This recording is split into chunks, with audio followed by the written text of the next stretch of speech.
This is All Figured Out. I'm Andrea Barr. I'm a career coach for parents, a mom of two, and I absolutely believe that you can continue to grow personally and professionally while protecting family time. We're about to figure out this work, life, and parenting stuff out together.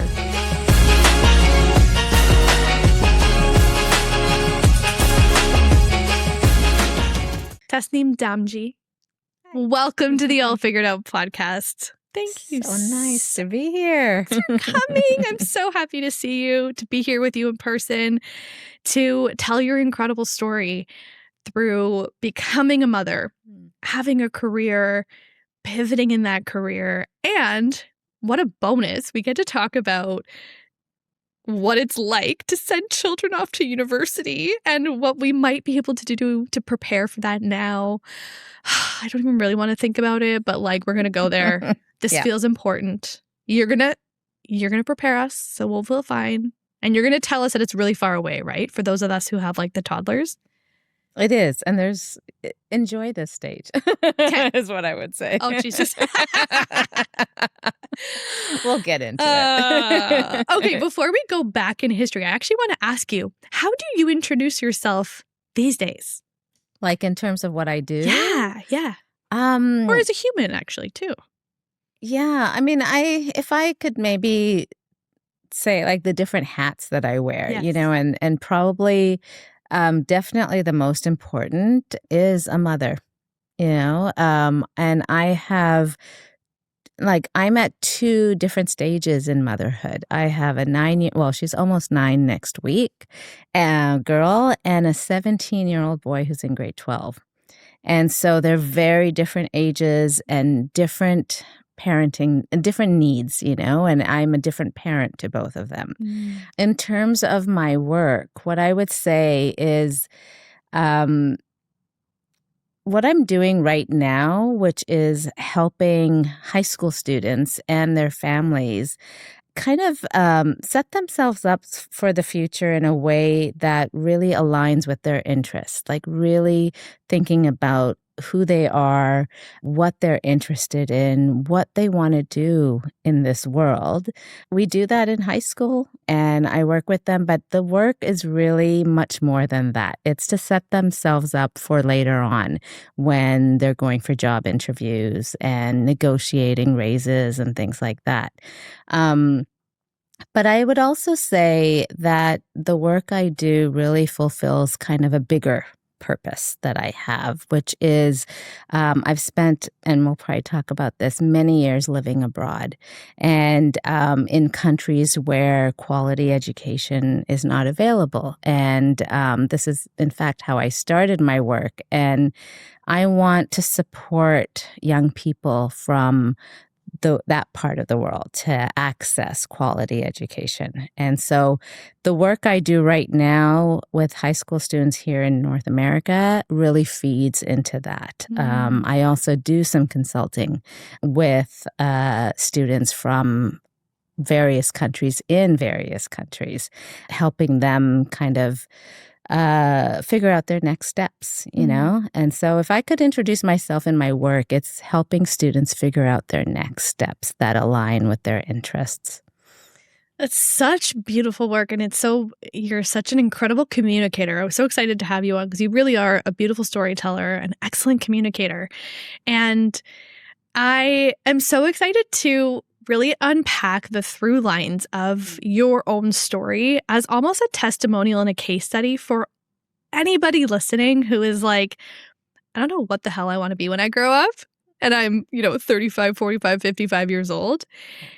And, how is what I'm doing now in this government job, pushing papers, how is this even related to what I'm doing? Or I love to travel, but how is that even related to what I want to do maybe later on?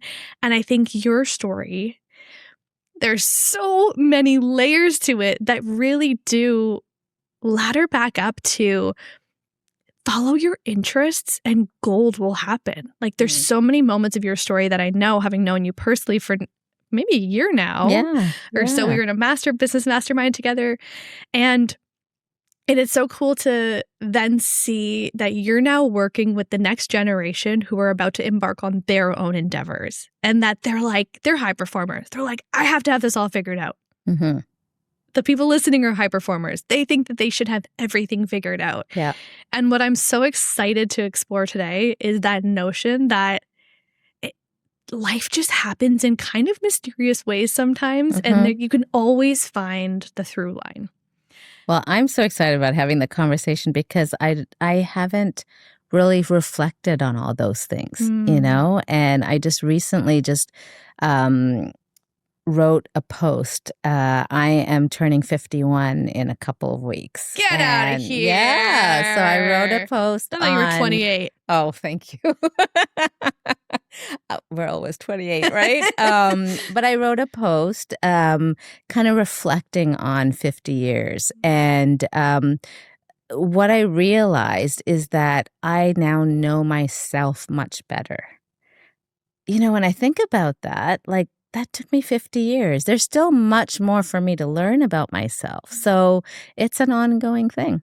That's so cool. Mm-hmm. Take us back to what you would say was the first, pivotal moment in your story. Was it when you moved abroad and really explored the world in a different way? Yeah, I actually started off with going to university in a program that, was not the program for me. It was science, actually. I was a straight A student in high school, or a really good student in high school. So it was just assumed that I would become a doctor and go into sciences and go to university. And, at that time, that was in the early 90s, at that time, nobody really asked you, what are you interested in? So I thought, okay, that's what I need to do. And to be honest, I went from a straight A student and I failed a course, I think in physiology, like a required course, not like at a B, C, D, but like I failed that course and I had to retake it. But the interesting thing is I didn't think I could change. I didn't think I could change my course at that time. I didn't think I could, I didn't even think I could go to someone to talk about this. So I stuck with it for 4 years. And when I think about it now, the only 2 courses I enjoyed in all those 4 years were psychology and anthropology, which now make a lot of sense. And so when I finished university, I was like, okay, I'm not becoming a doctor. And I need to figure this out myself. So I actually went to some panel discussion, and there was someone talking about she went to volunteer abroad after university, I think. And I thought, oh my God, that is really cool. I'm going to do this. How exotic. I know, like how neat. I had no idea where I'd go, what I'd do. And we didn't really have the internet at that time. We had like this one computer lab at the university and some like email listservs. And I wrote to them. And one lady in Pakistan said, we'd love to have you come volunteer. So I was like, oh, okay. And I was doing a bachelor's of science in psychology. And so she said, yeah, we'd love to have you here. So I go to Pakistan, to Karachi, a place I had never been to before. And I get there, I guess I must have been about 21 or something like that. Just, 7 years ago, right? And and I went there and, completely new culture, new language, everything, right? And I ended up volunteering with her and realized that what they understood as someone with a bachelor's in psychology was very different than what it was. They thought I was a psychologist. And so they wanted me to do these psychological assessments on children. And I was like, no, I cannot do that, right? You're like, ethically, I ain't trained for this. Exactly. And but at the same time, I was like, but I can't go home. I just told everybody I'm going for a year, right? A year? Yeah. And I'm like, I can't come home like after a couple of months, right? Or a month or so. So there was this other lady in that same organization who I guess felt really bad. And she was like, why don't you help me out? And she was like organizing some conference. And I literally worked on Excel spreadsheets for a little bit. And then I was living in a dormitory there, and I didn't realize that my stay there was only for 3 months. So now I had nothing to really do voluntarily. For volunteer work, I had no place to stay. And I'm like, oh my God, I can't go home now. So I ended up meeting a family near where I was staying, and they said, "Why don't you come live with us?" And I'm like, "Okay." We went to the same prayer house, so that's how I met them. They were from Tajikistan, and I lived with them. And one day they had a friend come over for dinner. And I told her my story, and she said something like that happened to her. She was about 10 years older than me, and she wanted to help me out. And she said, I'm about to start this school health education program. Why don't you come to my office tomorrow and let's talk? And I did. And long story short, I ended up volunteering with her and then working with her for about a year. And I loved it. We were in public schools, private schools, slum area schools, community-based schools with Afghan refugees. And I loved working with her. And that's where I realized, okay, this is an interesting field to get into. And so that's public health. So I came back home to Vancouver and I decided to apply to graduate school in public health. And specifically in refugee health, so that I could work abroad as well. And so that was kind of like my gap year, I guess, at a time when I didn't know what a gap year was. And I went for one reason, it turned into something else, didn't really think about how, how is this going to lead to this? And it just did. And so that's kind of my early story. That is such unbelievable. What is it that they say in like foreshadowing? Just thinking in movies or books. Yeah. That actually, I don't think I had ever heard that full story from you. And the foreshadowing to what you're doing now, where when we're in our mastermind, you're like, oh, I'm heading to this private school, or I'm heading to work with this Afghan refugees, these women who are going to post-secondary education, the fact that you're back in schools, the fact that you're back working with this population, that is unbelievable. That from 21 to 51. I did not think of it that way because so much, and we'll probably talk about, has happened since that time that you would think is unrelated, has no connection with each other, but it's actually a full circle moment. It is. Yeah. Tasneem, I feel that I have to ask you, how, for the listener who's like, I'm so stuck in my head about my decisions, especially as mothers, especially as parents who are listening, where it feels like everything is really high stakes. But in that moment, I know you were 21, footloose and fancy free, but what advice would you give someone right now who's listening, who's like, I feel so stuck and I feel like I want to say, go on this retreat, or I feel like I want to go do my yoga teacher training, but it doesn't make sense. What do you tell that person who really wants to listen to their intuition, but it doesn't actually logically make sense? Yeah. I mean, I would say honestly, go for it. I really would. And can I tell one example to kind of share why I would say that? Because it started when I was like 21, right? But it has continued in my life where I've said yes to things or I've done things. And you're really getting me to think about it because I have kind of forgotten about all these things, right? But like I've done things where,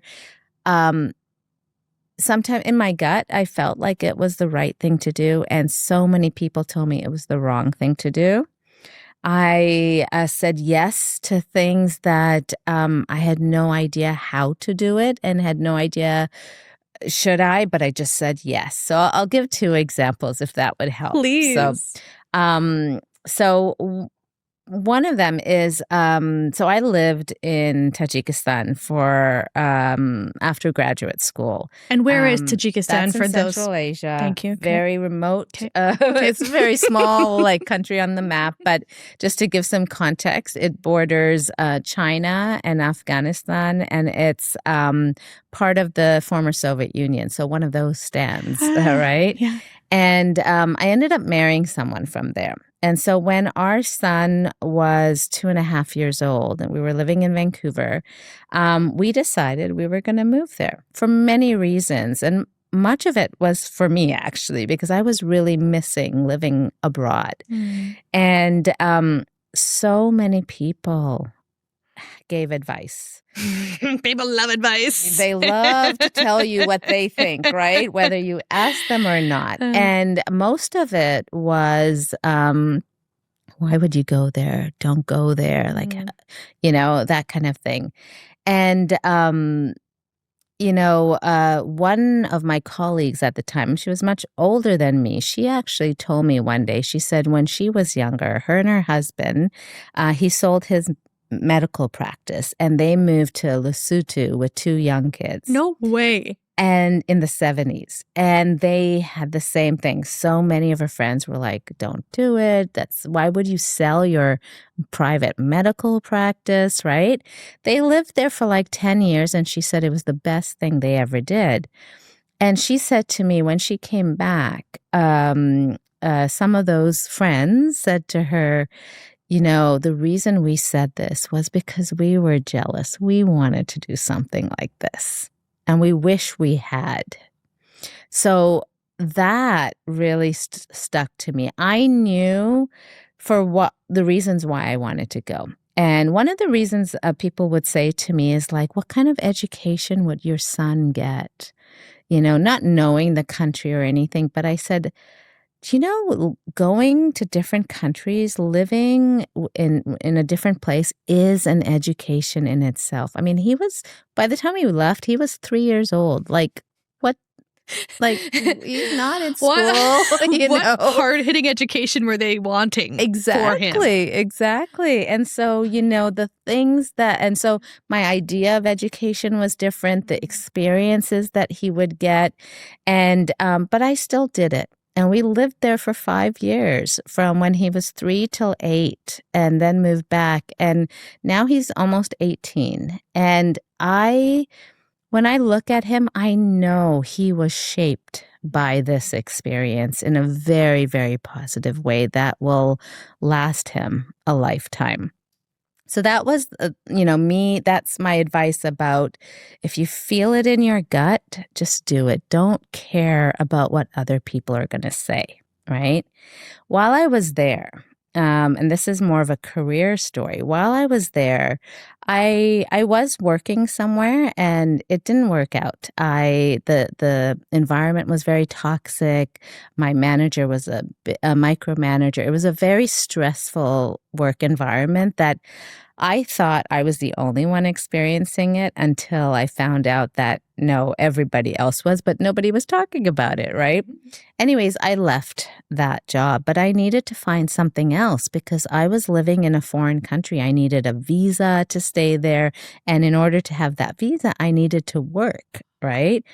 So this is an interesting story. There was always something when I lived abroad that I said I would never do, like job-wise. But it was something that so many people asked me. Oh, can you guess? Teaching English. Teaching English. Okay. Yeah. What was your hesitancy? English for me is my first language. So they want to learn grammar. And I am not like... I don't know the words for grammar. I know. And I don't know if I'm putting the comma in the right place. I don't know all that stuff. If you want to know about past participle and present tense, I can do. But I'm like, no, I'm not teaching English, right? But one day, now I needed a job and I also needed some income, right? Yeah. So there was this job advertised as an English teacher. to the staff of an organization. Now, this organization was an organization that I was interested in kind of getting my foot in the door, because what I had read about them was that they supported young people. They gave scholarships for them to study abroad in universities. And I thought, oh, this is kind of neat. And it would be really neat to be part of this organization. So anyways, I had two groups of students. I had one group of staff that were kind of like intermediate English. So it was really fun. We'd watch TED Talks, we'd talk about them, and we had some really good conversations. I also had another group where it was the driver of the organization who had my Russian was better than his English. Are we talking driving a vehicle? Yeah, he was the driver. Like he would pick up, and drop staff home and whatnot. And he needed English to pick up foreign consultants from the airport, drop them to the hotel, tell them that, I will pick you up at 9 a.m. or, how was your flight? Like that kind of English, right? And I did that, right? And so one day, after a couple of months of teaching, the director of the organization calls me in and she says, I've heard a lot of great things about your class. And I was like, yeah, probably not that class, but maybe the other one. And she goes, my office is nearby and I hear what you guys are talking about. And she says, we have an opportunity. It's a consulting opportunity to develop and facilitate a 3.5-day workshop for women's rights advocates from Tajikistan, Afghanistan, and Iran. I didn't even know they did this kind of work. I just thought they did the scholarships, and that's what I was interested in.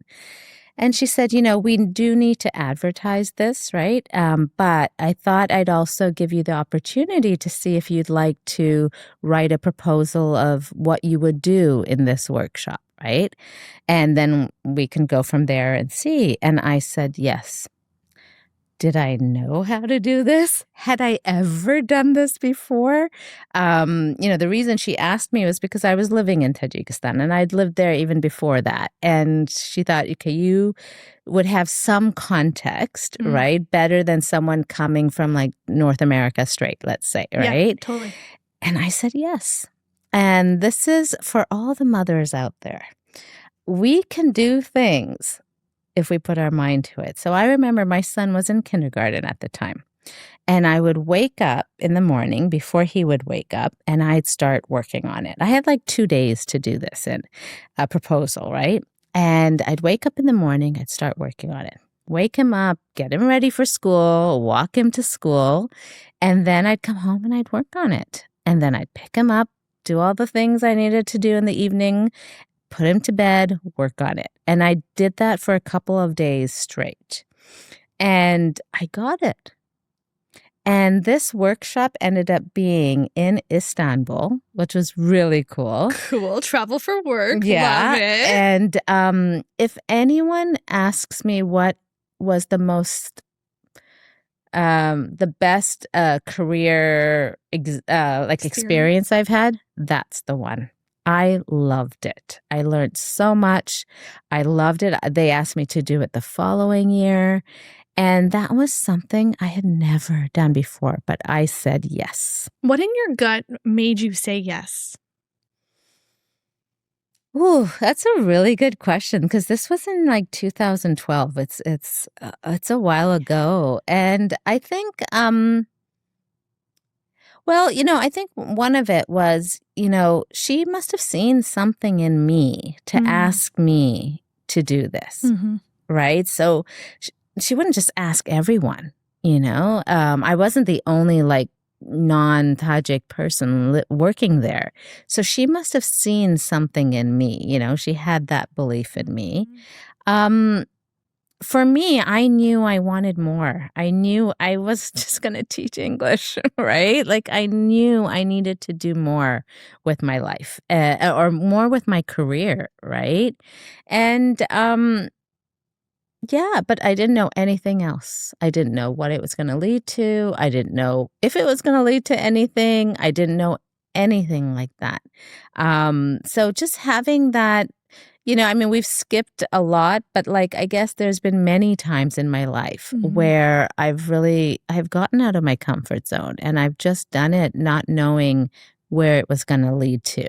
And so I just got used to it.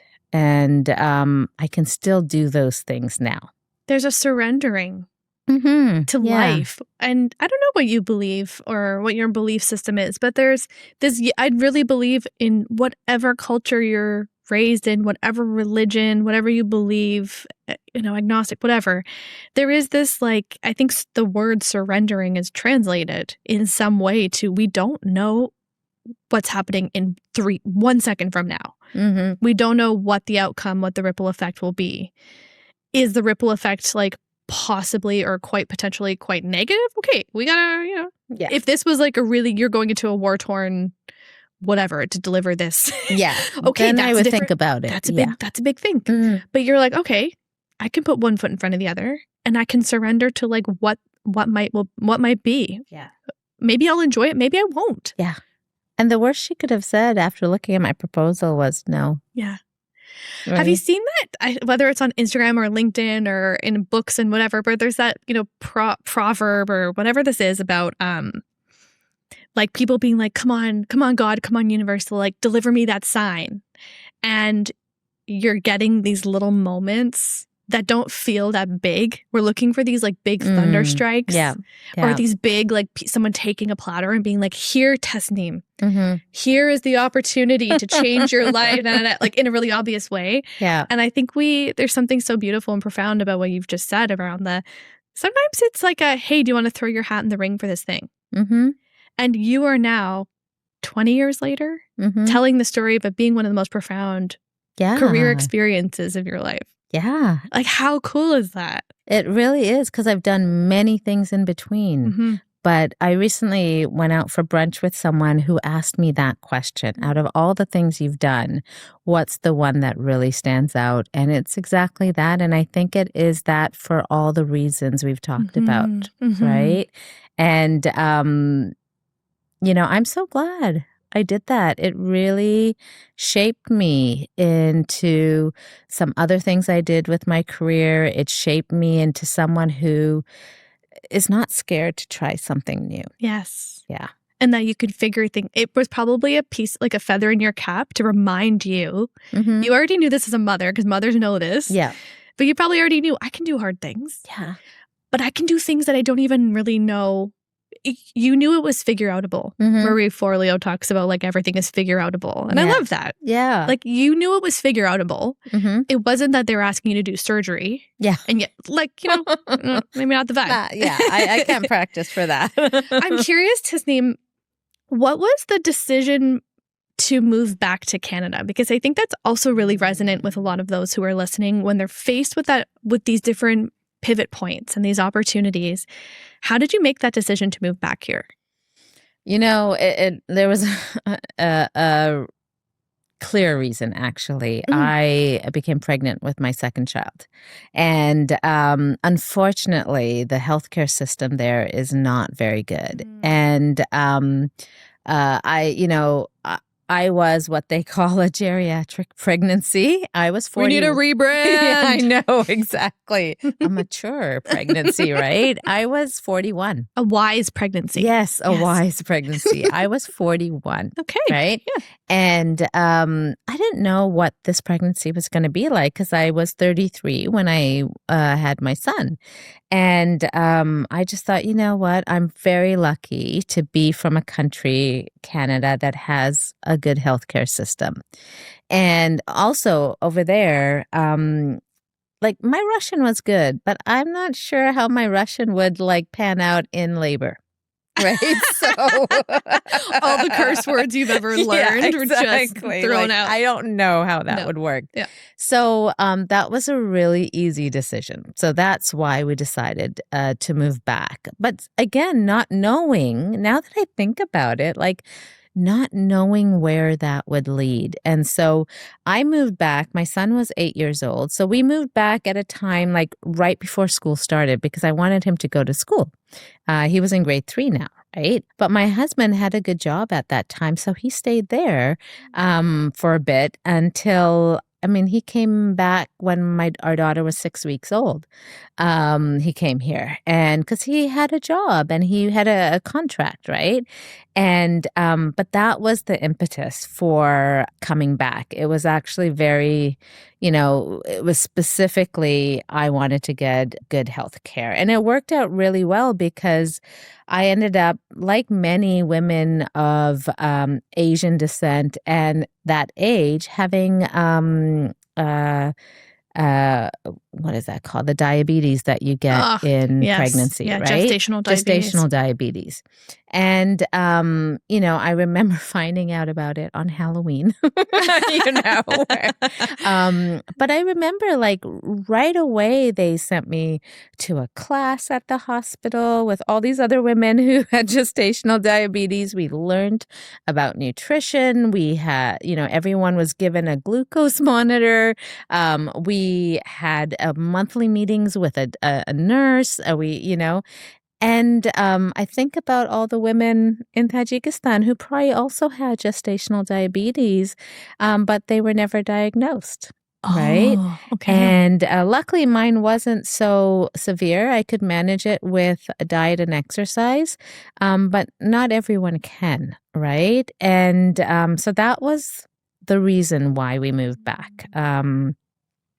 Definitely hard to move back because I really did enjoy the work I did, living abroad, the kind of impact I felt I could make. And so, I've done many things since moving back, but I feel like over the last year and a bit, I've been able to support young women from what we would call the global south. So countries, that are deemed developing countries or experience war or very remote countries.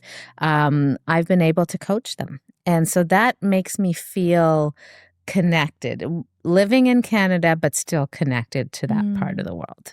And how beautiful that you've had that experience there. You're not just a quote unquote Westerner who's going over, who's like this acting like a prophet and being like, I know everything here. You're like, I've lived there. My husband is from Tajikistan and I've experienced, there's just a greater empathy that I think you can have empathy living abroad, never having lived somewhere else, but there is a different level of context that you have. And again, like, I just cannot believe how many full circle moments there are. And I wish we could tell every minute of your story because it's so beautiful, but we only have an hour. Yeah.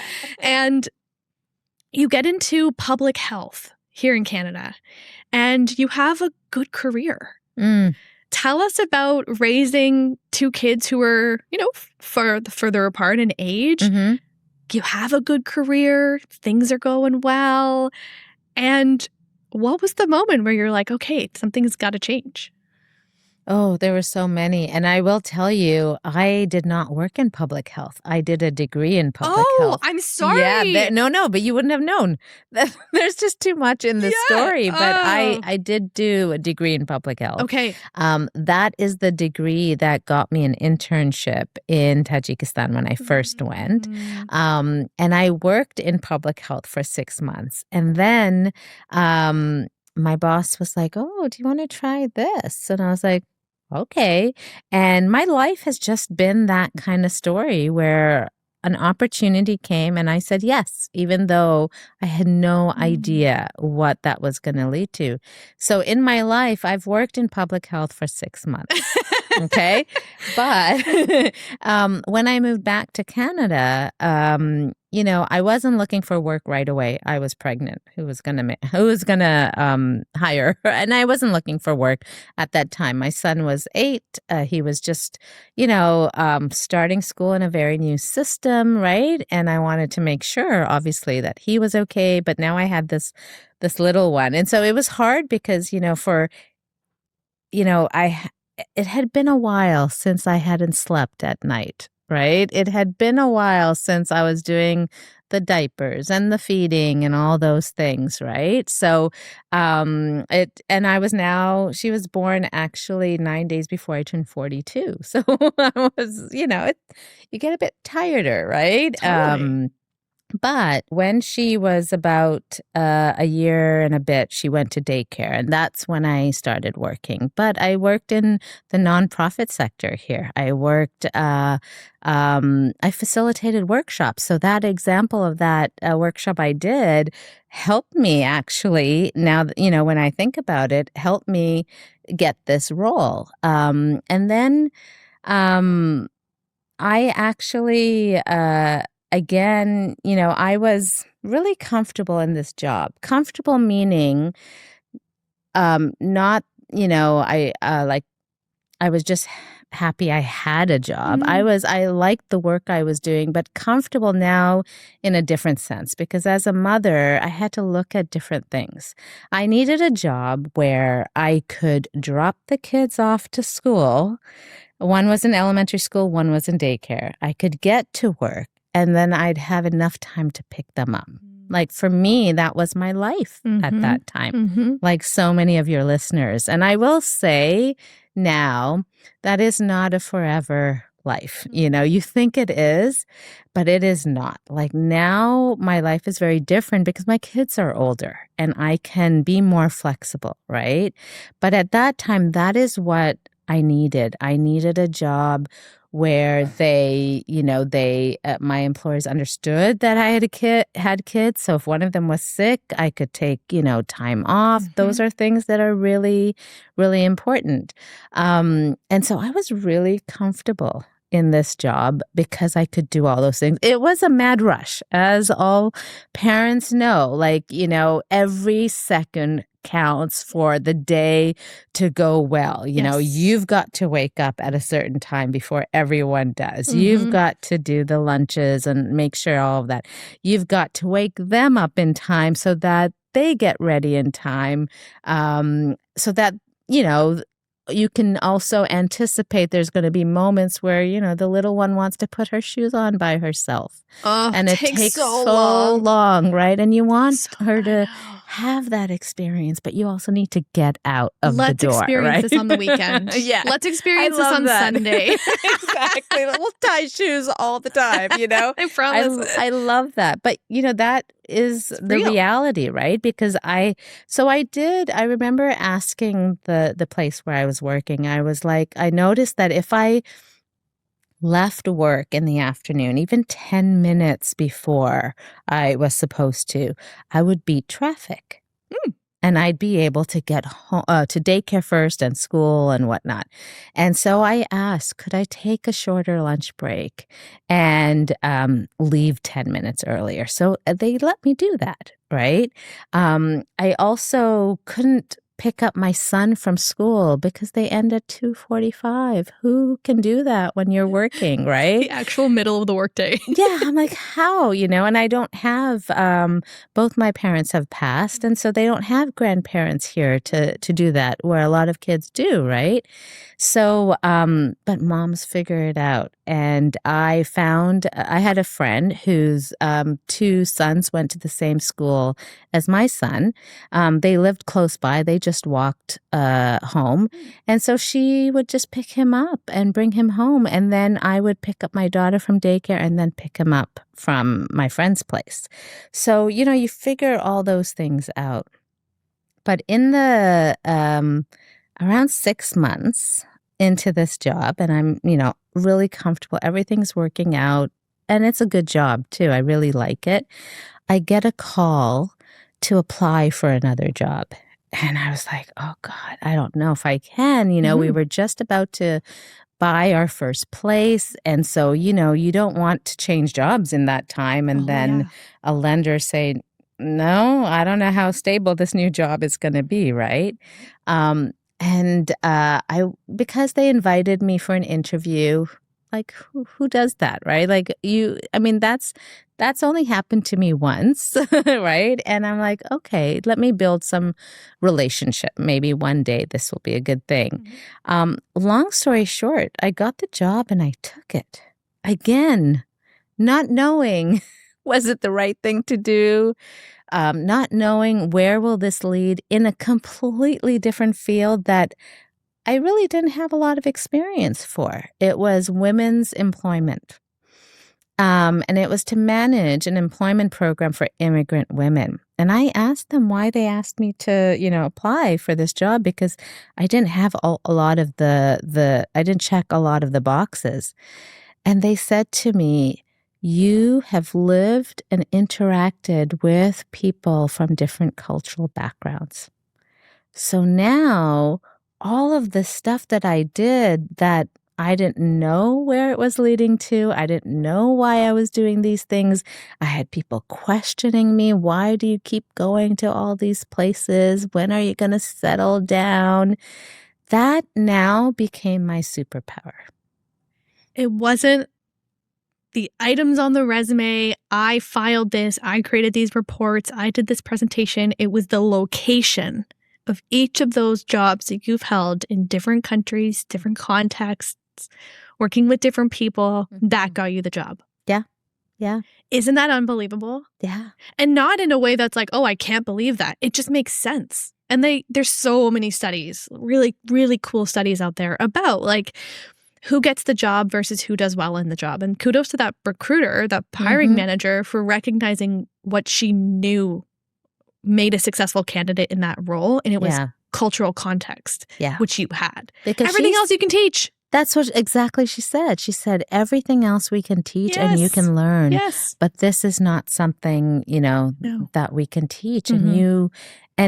But it took, now I can't remember how old I was in that, but that was like, maybe 43, 44, where someone told me what she thought was amazing about me, what my superpower was. And now I see it, but it took me a while. She had to name it. Yes. And now I see it in all the work that I do, that this is what makes me unique and what I get to offer. But it came out of all that uncertainty and not knowing and things working out, things not working out. I've talked about all the things that worked out, but there were more things that did not work out. Because, oh my gosh, that ridiculous like sports quote, but like, you miss 100% of the shots you don't take. Yeah. And had you not, been in situations where things might not work out, you don't get the street, you don't get the light on the crosswalk or this or that. Like we never know what blessing that was and what blessing it was that the things that did work out. Yeah. I feel like I'm getting very spiritual and philosophical in this conversation, but there's we're going there. I just see this as like coming and bringing it back to what you're doing now, because I would be remiss if I didn't ask you about how do we support our young people in experiencing and feeling confident in making decisions in their life that are smart, like, head smart, but also heart smart. Yeah. Because that's what I can see, that you had this innate confidence. I'm sure it had to do with your upbringing, it had to do with living in different places, coming from a multicultural background yourself, living in Canada, like so much there. But you really walked that walk. And now what I can see in knowing you and the work that you do in this world is you're meeting a student who's 17 years old, who's terrified, perhaps, or just confused. Yeah. Parents who are equally, if not more, terrified and confused by what the future holds. And the weight of the world, I imagine, feels so big for these students. Yeah. And one wrong move, and they feel like everything's out the window. If they don't take that science course in grade 9 to be able to take grade 10, 11, 12, I don't even know how it works anymore, then they could never be a doctor if they don't pick that course in high school. Like that actually, when I phrase it like that, it feels dramatic, but actually that felt like how it was. I went to an extremely academic school and these were big conversations. However, I didn't have a Tasneem sitting there with me. Yeah. First of all, being like, it's okay. You're allowed to make the wrong move. It's not a wrong move. Yeah. It's information. Oh my gosh, I could go on about this forever. So tell me, let's talk about what you do. Yeah. first of all. And then I'm going to pepper you with questions about, like, as someone with young kids, like, what can we be fostering in them to be making these really smart decisions with our head and our Yeah. heart? So what do you do? Yeah. I know we said it at the beginning, but like, you sit and you work with students and their parents to be like, this is the path you should take. No, I would never actually tell them what path to take. But what I think, I'll first give an analogy as to kind of change the mindset, of needing to do things a certain way to make it to this place It's or exhausting. whatnot. It is. And you will never know those things, right? As we have seen Exactly. in your entire story today. Yeah. And I would say, let's say you want to go from this studio to Richmond, where I live. There are hundreds of ways to get there, right? Some are quicker, right? Some are more scenic, right? Some are, will take you on different detours or whatnot, but there are hundreds of ways. And the same thing is when people are planning, let's say young people are planning their futures. Okay. So the first thing I do with them, though, is I really get them in understanding that we're not planning your future. Because you can't. You really can't. Like, if my story tells you anything, I went from a Bachelor of Science to public health to, doing workshops and women's employment and other things. Like, I could not, and doing the work I do now, I could not have planned that. So there was no plan. Yeah, you're right. No, and planning. it's too much pressure, like, to do that. So what I get them to think about is, we are planning your next steps, right? We're planning your next steps, but with intention. And how do we do that? We look to see, we quiet the noise that's out there, because there is a lot of noise. There are, all this information coming to them that is really overwhelming. And so what I focus on is, first, let's identify some of your interests. Right. And we do an assessment, and it looks at interest, and we look at that. And then we look at, okay, how can you pursue these interests, right, in different ways? And so it actually really starts before they're thinking about university, before they're applying to university. It's like starting earlier, I would say in like grade 9, not thinking about university, but thinking about, what are your interests and how can you pursue them? So, for example, I'll give my son's example. He has been playing soccer since he was about 8.5, right? And now he's 17. And this year, this grade 12 year, he's been doing a lot of different things related to soccer. So, like when we talk about outside of academics, right? So he's been playing soccer, playing on his club, and playing on his school team. He's been captain of his club team. So there's this leadership experience that he is learning and developing, right? And that is really important. He also he also coaches. So he's a goalkeeper. So he first started coaching goalies, not too much younger than him. And then he was asked to coach little kids, like 3 to 5-year-olds. I've seen him coach them, and it's not soccer, right? They're playing What Time Is It, Mr. Wolf? Always And What Time Is It, Mr. Wolf? I saw him do some drills where he had these cones, and he's telling these little kids, okay, so it's cold outside right now, so these are volcanoes, and we're going to jump on them, but we don't want to get too hot or get burnt. And then they have to kick the ball in a little net or something. So he's learning some really important skills. And he's learned over time that, you know what, he said to me, because these kids don't listen. He's learning a taste of parenting. Yeah. I'm like, yeah. So he had to adjust. He had to learn. And then, parents are watching, right? So he also has to interact with the parents. And then he's gotten other experiences where he's played on like men's teams and stuff like that. Mm. So it's all related to soccer, his real interest, but looking at it from different perspectives, you know? Cool. And so really like looking at that. So for example, I had a student that I did this assessment on, and it was very clear what came out of it as something that she really enjoys is being with animals, right? And she says, so many people tell me to be a veterinarian, but I don't want to be a veterinarian. So we talked about it, and I said, well, what about like working in a pet store? Right? Like this way you get experience with pets.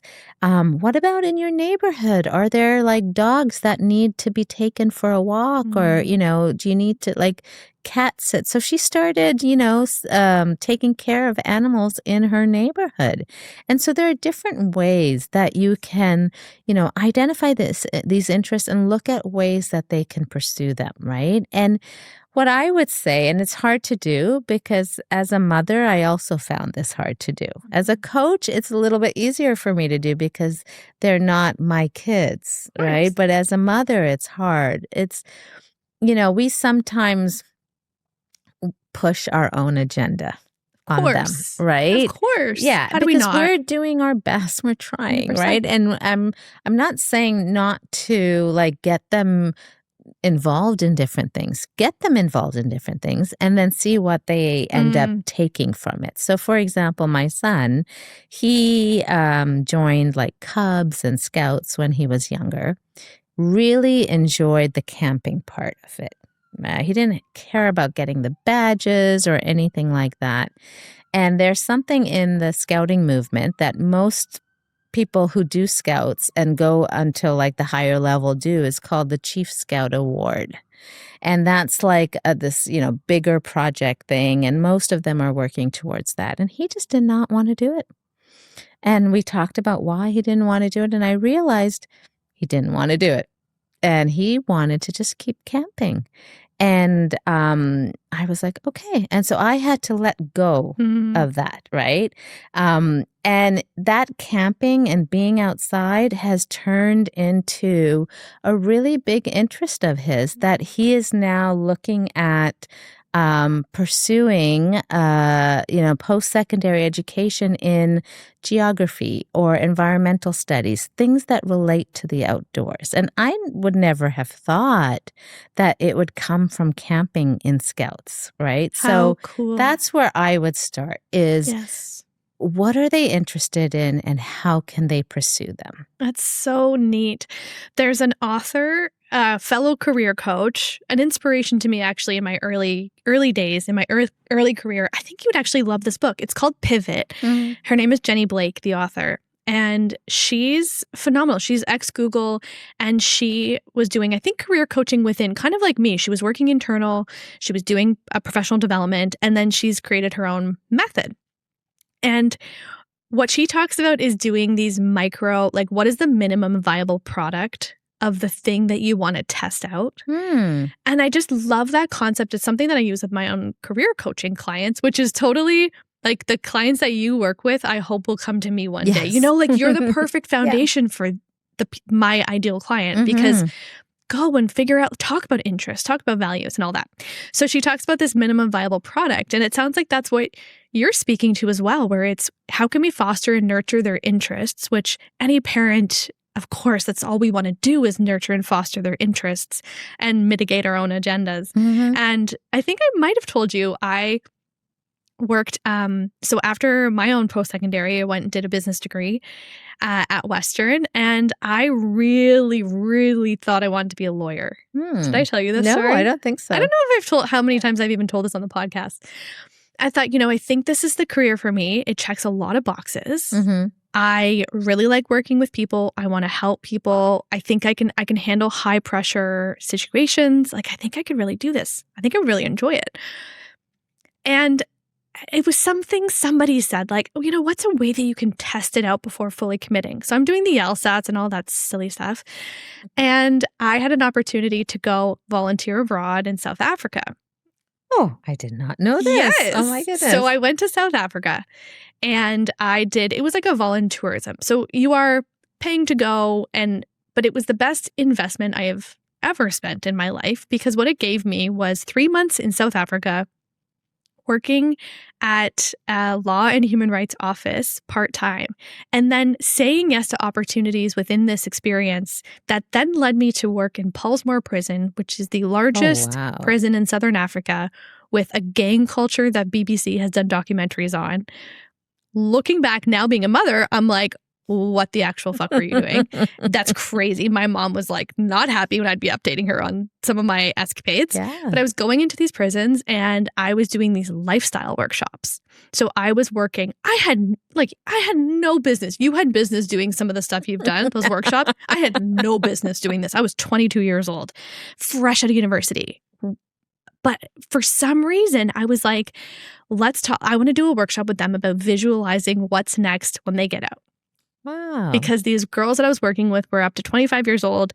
They were awaiting trial. They were arrested for ridiculous petty crimes. They were in horrific situations. Some of them bad apples, perhaps.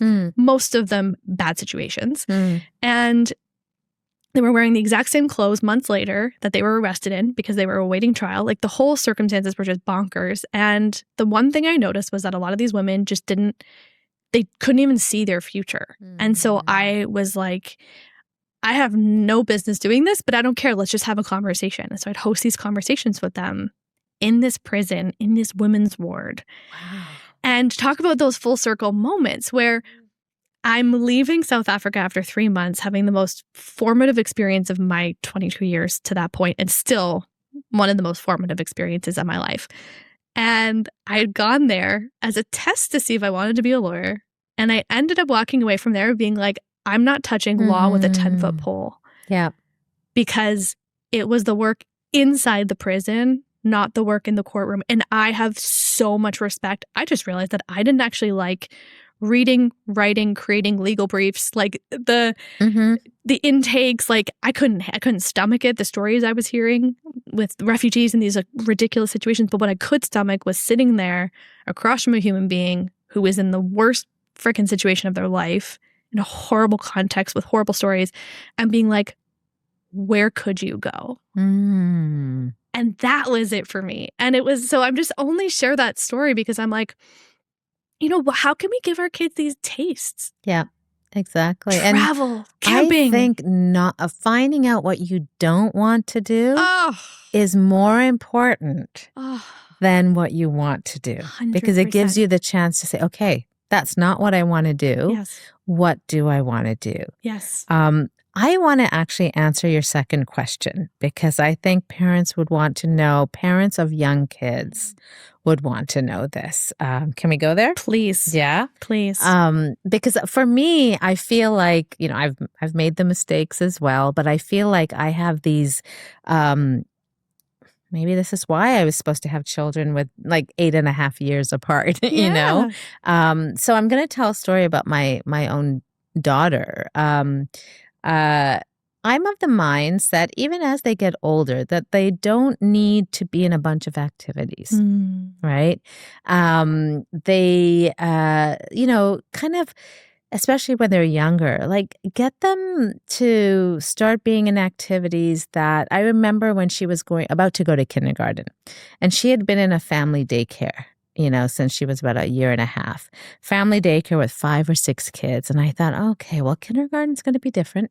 There's going to be more kids and a new teacher. So before she goes, I want to kind of give her another experience, right? Let her go to like a community center class, right? I decided, she was about 5, and I figured, there's this dance class at the community center. It was like a Disney dance class, right? So they would dance to like Disney music. She was all into like, dressing up as Elsa and Anna and all the things, right? And I thought, okay, I know she will like this. Like, I'm not gonna put her into, let's say, soccer, Mhm. if she's never expressed any like, doesn't look like she wants to play soccer and just put her in there because other kids are doing that. But I wanted to start her off with something that I knew she would like. And so I sent her there. But what I noticed was there were some boys even in that class. Mostly it was girls, but boys who hated it. Ah. They would be standing at the window, waving, asking their moms to take them. And what I realized at that moment was,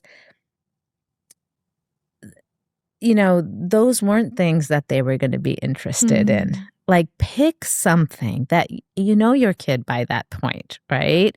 Pick something that they will like. I'm not saying boys can't like dancing, but if they don't look like they would like something like that, like, them. Like, if Yes. if they're, kicking a soccer ball or whatnot, put them into soccer, Yeah. right? So Yeah. find something that you to start off with, like, especially these little ones Mhm. that like, give them their first really good experience. Yes. Don't put them in something because you want them to be in it, Yes. right? Put them in something that you know that they're going to enjoy. And Mhm. so I started with that. And then what I noticed, she was in school and she went to after school care, because what working parent can pick up their kid again at 2:45? And I noticed she spent a lot of time on the playground. She was always this very careful kid. And now she's doing flips on the playground, on the monkey bars, and all kinds of things because she's spending a lot of time doing it with other kids. And when I saw that after about a year, I was like, do you want to do gymnastics? And instead of like going to a community center, which I always start with because they're the Mhm. most affordable, you never know if your kid's going to stick with Yep. it, Dip your right? toe in. Exactly. And I saw this. And so that's when I sent her to gymnastics, right? And more recently, she's watched a lot of her brother's soccer games, always complained about him picking an outdoor sport and why do we have to sit in the rain? And one day we were at a game and then she started kicking a ball with her dad. And she said, you know what? I think I'd like to play soccer. And she was 8 when she said that. So we put her in. I was like, I know how soccer works. So I'll put you into soccer. She loves it. And not necessarily the actual sport, I think. The other day we were talking about what she likes about it. And she Mm. says, I've made some good friends. And I said, well, that's what being in a team sport is about, Mm. right? It's about community. Mhm. In her language right now, it's about making friends, right? Mhm. And so what I have learned, because I didn't always do that with my son, I put him into things that I thought he should do. Yes. And I realized that that didn't work, right? Yeah. Some of the things I put him into, he liked, and some he didn't. Mhm. But then with my daughter, many years later, I was like, okay, I'm going to give her some opportunities. And then also, like, the playing on the playground at out of school care was just fun, right? But as a parent, I realized she really took to it. Mm. So I think that's what I would say to Mhm. parents with young kids is start now by understanding what they're interested in. Mhm. Put them in things that you think they will enjoy, Yes. not what, everyone says, oh, you need to do swimming or you need to do, whatever. Look at your child and really understand who they are. Mhm. Because I think if you start parenting them that way for the rest of their lives, they will feel really confident in themselves. They will feel that what they are doing is interesting. Mm. Because many teenagers that I start working with in grade 11 and 12 are like, I'm not really doing anything interesting. That's And they sad. don't, Yeah. and they don't see it that way. They don't feel So connected to the whatever choice they're or doing. whatever it is they're doing. Yeah. There's so much pressure. What I'm kind of taking from that too is the debrief. Or the Mhm. even my 4 or 5-year-old, sometimes I ask her, what do you like about like she's so into crafting right now, it's wild. Like what what's exciting about this to you? And in my own, like, I can speak at her Yeah. level, and I Yeah. ask her that. And what I'm kind of realizing is she loves making little things, physically making things that we then send to her cousins in Ontario or sends to Mm. give to Graham. She loves that, like, thinking of the person, making something and wanting to give it to them. It's not the, like, it's not the act of the coloring. So, and I get this from my sister, who's actually in experiential education. She works for a large private school in Ontario, and she, I've watched her do her master's of education and especially in experiential learning and like learning outside the walls of the classroom. Mhm. And what I noticed in her curriculum design and everything is there's always the pre-brief or whatever you call it, like the setup, and then there's always a debrief. And I think that's something really important. I'm kind of getting that from your story too, around the, like, it's fine if they don't like something, but let's unpack what that is. Yeah. Because I definitely speak to a lot of moms, parents, just on the playground or whatever, and they're like, oh, my son or my daughter is like, just doesn't give anything a shot and doesn't like it and then wants to quit. Do I have a quitter on my hands? And these are big fears, and I totally get that. Mhm. And how can we maybe facilitate the conversations to be like, okay, what is it about? Can we try to peel back the onion? Oh, it's the teacher. Okay, we can maybe fix that. Yeah. Is it just you don't like running? Fine. Like, I know all Yeah. kids are supposed to like running. Maybe you don't like running. Like, what Yeah, is really it? understanding what's going Yeah. on behind that. I Yes. think that you really hit the nail on the head. It's really because, yeah, I mean, I often found like, oh, my kid quit swimming. Is he always going to be a quitter, Yes, right? you Like ask that's these a questions. natural I concern, and it know. wasn't that, No. And so, yeah, I think it's really us as parents being in tune with our kids, Mhm. and we can start that really young. In fact, it's easier to do it when they're younger, right? A bit more open. They're chatty little Cathys. They don't stop talking, and it's actually a good thing, right? And then they stop, and you have to like pull it out of them. So I No. think it's about, if there's anything I can leave parents with, it is helping them develop into who they are. And I'll just tell one story. I remember my daughter, like, she's totally not like me. Like, I was never the girly girl, who liked the dresses and going, shopping and trying on I did not like those things, right? But she did. Mm. And I remember she'd always want to wear fancy dresses to daycare. And I was like, oh, come on. And I'd fight it and I'd fight it. And then I realized later on that, you know what? Why am I fighting this? This is not a big deal, right? She's going to grow out of it in 2 months anyways. Yeah, and why am I fighting this? So then I didn't. I stopped. And what I learned, so she would go to daycare wearing a tiara, wearing these fancy dresses, wearing like an Elsa, dress, and go to the park with them. I was so happy once we went to the park, she insisted on wearing that dress, the Elsa one. And I got to the park and there was this mom with twin girls also wearing Elsa dresses. I felt so much better. But what I learned actually from this when she would go to daycare was she became this like leader in daycare, where her daycare teacher, because all the kids now wanted to wear tiaras, like all the girls, and it would become like this like kind of fight. Oh, I want to wear the tiara. I want to wear it, right? So then she instituted a crown Friday, so everyone could bring a crown and wear it on Fridays. The girls all started wearing fancy dresses, so she, without knowing, started this trend. And I've seen it in many different things she's done over time. And I myself have observed who is she becoming? And when she started kindergarten, her teacher on the first day wrote to me. She didn't know her, she didn't know me, and she said she is a natural leader. And I was like, you picked that up too. So I think as parents, just noticing these things, like noticing who is your child becoming? you know? Mhm. Because that's really the question that we should be asking, not what should they do for the rest of their lives, you know? And this is the question schools and high schools are now starting to ask. They're not asking, what do you want to do when you grow up? They're asking, who do you want to become? Tasneem, who are you becoming? What are you still trying to Oh. figure out?